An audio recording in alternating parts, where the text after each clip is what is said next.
Halo Samania, hari ini kita akan membahas satu perusahaan batubara yang beberapa akhir ini mulai bangkit transaksinya ya.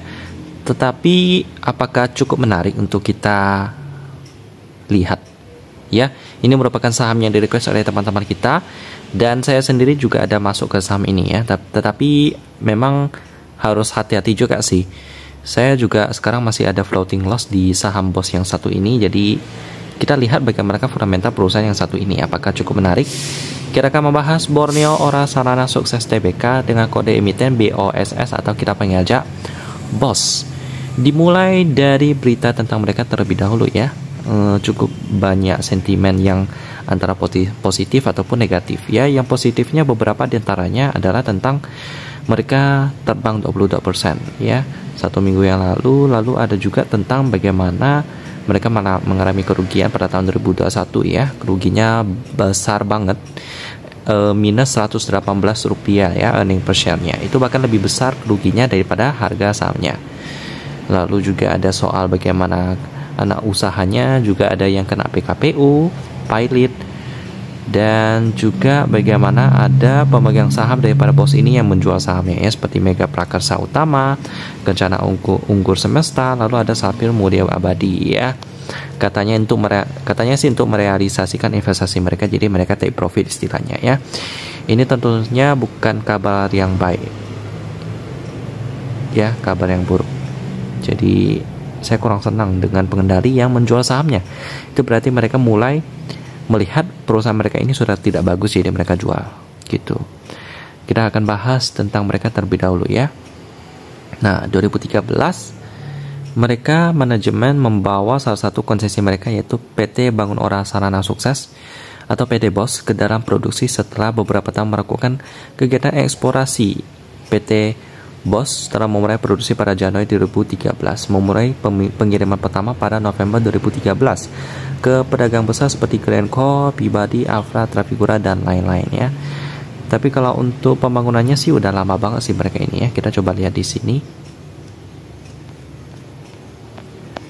tentang mereka. Nah, jadi mereka memulai produksi pada Januari 2013 ya. Menjadi perusahaan batubara pertama dan satu-satunya yang mendapatkan dana eksplorasi dari pemerintah Jepang melalui agennya, Japan Oil Gas Metal Corporation. Dan terbukti memang ekspor mereka itu 85% mereka ekspor ke Jepang ya. Jadi gede banget. 2013-2014 meningkatkan produksi, mereka juga memulai kegiatan eksplorasi di beberapa konsesi seperti PT PB dan EAB, anak perusahaannya ya, untuk memproduksi sumber daya batubara termal. Termal itu untuk pembangkit listrik. Ya, kualitas tinggi memungkinkan mereka mengekspor batubaranya sampai ke Jepang pada bulan Juni 2015. Lalu selanjutnya 2016 mereka mendapatkan pendanaan dari JOGMEC ya, yang kita lihat tadi. Lalu 2017 mereka mengamankan alat berat untuk meningkatkan produksi. Nah, dari hal inilah mereka memiliki hutang yang cukup besar ya, karena mereka meminjam pendanaan untuk membeli alat-alat berat, sehingga hutang mereka memang cukup gede sih. Selanjutnya 2018 berencana untuk memulai produksi untuk PT PB ya pada awal 2018 dan mengharapkan mencapai tingkat produksi 1 juta metrik ton per tahun pada tahun 2018. Ini memang perusahaan yang masih agak kecil ya, market cap-nya aja 116 miliar rupiah. Jadi memang mereka lebih leluasa kalau mau ekspansi kemana-mana. Aset-aset mereka itu ada, yang pertama ada PT Bangun Ora Sarana Sukses ya, yang juga pernah terkena KPU. Anak-anak perusahaan yang lainnya juga aset pertambangannya ada Pratama Bersama juga, Energi Amza Bersama, Pratama Buana Sentosa. Nah, itu aset-aset mereka. Selanjutnya proyek-proyek mereka itu seperti ekspor batubara, di mana mereka mengekspor ke Jepang itu 85%. Lalu 5% itu ke Korea Selatan, lalu ada ke Filipina sebesar 5% juga. Lalu yang lain-lainnya juga 5%. Jadi memang fokus ekspor mereka itu ke Jepang. Ya. Seperti yang kita lihat di sini. Lalu selanjutnya mereka juga ada fasilitas pelabuhan ya, seperti conveyor untuk mengantarkan batubara mereka ke kapal untuk ditransfer nanti, produksi dan pengangkutan.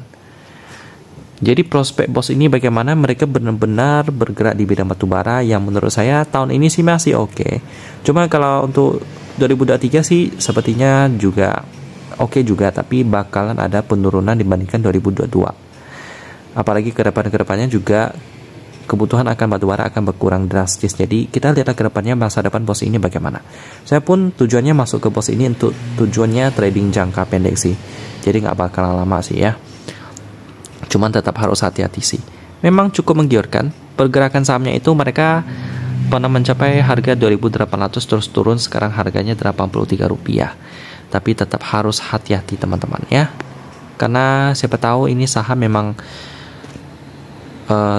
mulai ditinggalkan oleh pengendalinya. Jadi bakalan susah untuk digerakkan karena porsi publiknya gede banget, 67%. Sekarang kita akan lihat dari porsi pemegang saham, porsi masyarakatnya 67,16%. Ini gede banget sih. Ini salah satu indikator bahwa saya kurang mau masuk saham seperti ini. Tapi kenapa saya masuk ya? Ya tergiur ya, karena pairnya itu menarik banget. Jadi saya pikir bisa trading untuk jangka pendek ya. Tapi who knows, siapa tahu saya bisa mendapatkan loss di saham ini ya. Jadi tetap harus diversifikasi. Jadi saya udah siap dengan loss yang bakal terjadi ataupun profit yang bakal terjadi, apapun itu saya sudah siap untuk setiap kemungkinan ya. Jadi itulah pentingnya diversifikasi dan memakai uang dingin. Ya memang ini kayak saya melupakan tentang salah satu kriteria saya, itu pemegang saham publik nggak boleh lebih dari 50%. Tapi saya mengabaikannya untuk saham BOS ini. Semoga saja tidak ada hal buruk yang terjadi ya. Selanjutnya lalu ada PT Mega Prakasa Utama memegang 15,08%. Kita akan lihat tentang pengendali terbesarnya ini. Di tahun 2019 katanya menambah porsi, tapi 2021 mereka melepas sahamnya ya. Nah, jadi bisa dilihat bahwa memang pengendalinya udah mulai tidak tertarik dengan BOS ini. Jadi mereka mulai lepas-lepas nih. Bukan pertanda yang baik. Jadi kita lihatlah bagaimana pergerakan BOS ini. Saya juga udah siap-siap sih untuk mau jual saham ini ya. Karena memang pergerakannya udah mulai lesu sekarang. Padahal pas pelaporan di kuartal ketiga sahamnya itu pergerakannya besar banget ya. Kita lihat di beberapa minggu yang lalu. Nah, di sebelah sini ya. Dari harga Rp70 melonjak ke harga Rp100. Lalu setelah itu stagnan di Rp83. Karena pelaporan keuangan di kuartal ketiga 2022-nya itu sangat menarik. Kita akan lihat, terapkan, dan kita download PDF-nya. Ini dia. Oke, udah ada, kita tinggal buka aja. BOS. Atau kita download lagi aja ya. Datanya hilang. Nah, ini dia. Kita bandingkan dengan yang ET bisnis. Untuk mata uang pelaporannya dia dalam bentuk rupiah pembulatan satuan. Kita coba cek laporan laba ruginya bagaimana. Jadi laba mereka sangat meningkat drastis ya. Nah ini dia 93 miliar. Yap, dengan PER 0,93 kali, ini murah banget. Tapi perlu diperhatikan ya, PBV nya tinggi banget, 7 kali lipat lebih. Itu berarti ekuitasnya itu kecil banget dibandingkan market cap-nya ya, dan itu bukan petanda yang baik. Itu berarti aset mereka cukup kecil. Nah, tapi meskipun kecil masih bisa lah ya membayar hutang jangka pendek. Kita coba lihat korelasinya 137%. Aset lancar sebesar 343 miliar rupiah. Lalu liabilitas jangka pendek 249 miliar rupiah. Nah, ini masih oke. Lalu untuk turnover hariannya itu sebesar 2,2 miliar rupiah, juga bagus, cukup liquid. Cuman sekali lagi yang menjadi kekurangan daripada BOS ini adalah dari sisi pemegang sahamnya sih. Porsi publiknya kegedean. Jadi memang susah untuk menggerakkan saham ini lagi karena pengendalinya udah lepas tangan. Jadi yang menggerakkan sahamnya itu benar-benar dari kekuatan retail, bukan dari pemegang sahamnya lagi. Jadi ya harapannya sih saya bisa cuan dari saham ini sih. Tapi kalau misalnya loss juga ya apa berbuat, karena saya sudah siap dengan risikonya ya. Semoga aja bisa naik minggu depan. Kalau nggak naik sih berarti saya kemungkinan bakalan cut loss teman-teman ya. Jadi bagi teman-teman yang request BOS ini juga harus hati-hati. Nggak boleh langsung all in ke satu saham yang masa depannya juga nggak terlalu pasti juga ya. Harus diversifikasi dan memakai uang dingin. Jadi untuk pos ini apakah boleh dimasuki? Ya dikit-dikit sih boleh lah ya, coba-coba gitu. Tapi kalau mau referensi lain yang lebih aman, yang dimana porsi publiknya lebih kecil, nggak melebihi 50%, di watchlist saya sih banyak sih ya. Ada ABMM, batubara, ITMG juga batubara, PTBAM, COR, lalu ada UNTR yang juga bergerak di bidang alat berat.